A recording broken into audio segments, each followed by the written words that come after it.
BJP के नए राष्ट्रीय अध्यक्ष की खोज तेज हो चुकी है। जेपी नड्डा के केंद्रीय मंत्रिमंडल में जाने के बाद ये साफ हो गया है कि अब किसी नए चेहरे को बीजेपी की कमान सौंपी जाएगी। इस वक्त बीजेपी अध्यक्ष की रेस में कई ऐसे नाम चल रहे हैं जो काफी ज्यादा हैरानी वाले लगते हैं, जबकि कुछ नामों को लेकर तो कहा जा रहा है कि उन्हें पार्टी की कमान सौंपी जा सकती है। ऐसे में आइए हम जानते हैं कि बीजेपी के राष्ट्रीय अध्यक्ष पद के लिए किन चेहरों की सबसे ज्यादा चर्चा हो रही है। तो जेपी नड्डा को 2019 लोकसभा चुनाव के बाद बीजेपी का वर्किंग प्रेसिडेंट बनाया गया था, यानी कार्यकारी अध्यक्ष। इसके बाद जनवरी 2020 में उन्हें फुल टाइम बीजेपी अध्यक्ष बनाया गया। अब अमित शाह को नरेंद्र मोदी कैबिनेट में केंद्रीय गृह मंत्री का जिम्मा सौंपा गया और नड्डा का 3 साल का कार्यकाल पिछले साल जनवरी में ही खत्म हो गया था, लेकिन फिर उन्हें चुनावी साल होने की वजह से कार्यकाल को जून 2024 तक के लिए बढ़ा दिया गया। यही वजह है कि अब नए चेहरे की तलाश की जा रही है। देश की सबसे बड़ी पार्टी के अध्यक्ष बनाए जाने के लिए विनोद तावड़े के नाम की भी चर्चा जोरों पर है। वहीं इस वक्त बीजेपी के वो महासचिव हैं, महाराष्ट्र सरकार में मंत्री रह चुके हैं विनोद तावड़े। इसके अलावा बीएल संतोष के बाद सबसे ज़्यादा प्रभावशाली महासचिव बीजेपी के अंदर वो माने जाते हैं। तावड़े युवा होने के साथ साथ पार्टी संगठन को भी बेहतर तरीके से समझते हैं, मराठा हैं।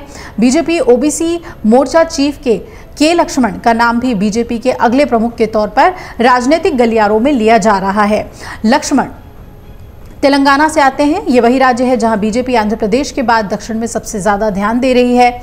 लक्ष्मण तेलंगाना बीजेपी अध्यक्ष भी रह चुके हैं। उनके पास आक्रामक होने के साथ साथ शांति से काम निकलवाने की कला है। बीजेपी अध्यक्ष की रेस में सुनील बंसल का नाम भी शामिल है, जो वर्तमान में महासचिव हैं। साथ ही साथ वो पश्चिम बंगाल, तेलंगाना, ओडिशा जैसे 3 राज्यों के इंचार्ज भी हैं। उत्तर प्रदेश के महासचिव संगठन के रूप में उनके कार्यकाल ने उन्हें यूपी की राजनीति में एक शक्ति केंद्र बना दिया। आरएसएस पृष्ठभूमि से जुड़े होने के बावजूद अगर बंसल का नाम विचार के लिए आता है तो उन्हें पार्टी नेतृत्व के एक वर्ग का विरोध का सामना भी करना पड़ सकता है। माना जा रहा है कि राजस्थान से राज्यसभा सदस्य और भैरव सिंह शेखावत के शिष्य ओम माथुर भी बीजेपी के राष्ट्रीय अध्यक्ष पद की दौड़ में हैं और माथुर के चेहरे पर मुस्कुराहट के साथ अपनी बात कहने के लिए जाना जाता है।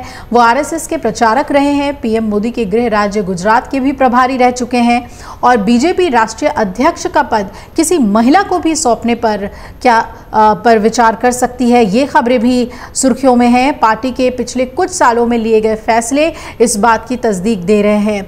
कई मीडिया रिपोर्ट्स ये बता रहे हैं कि राजनीतिक गलियारों में इस बात को लेकर भी चर्चा चल रही है कि बीजेपी स्मृति ईरानी को अपना मुखिया बना सकती है। हालांकि इस बात की पुष्टि तब होगी जब सच में ऐसा होता है, और लेकिन ये कहा जा रहा है कि बहुत जल्द ही बीजेपी अपना अध्यक्ष चुन लेगी और तब तक कार्यकारी अध्यक्ष बीजेपी के देखरेख करेंगे, सभी फैसले लेंगे अध्यक्ष के तौर पे। अगर आप ये वीडियो YouTube पर देख रहे हैं तो हमारे चैनल को सब्सक्राइब करें और बेल आइकन को दबाना ना भूलें। अगर आप Facebook पर ये वीडियो देख रहे हैं तो हमारे पेज को लाइक करें।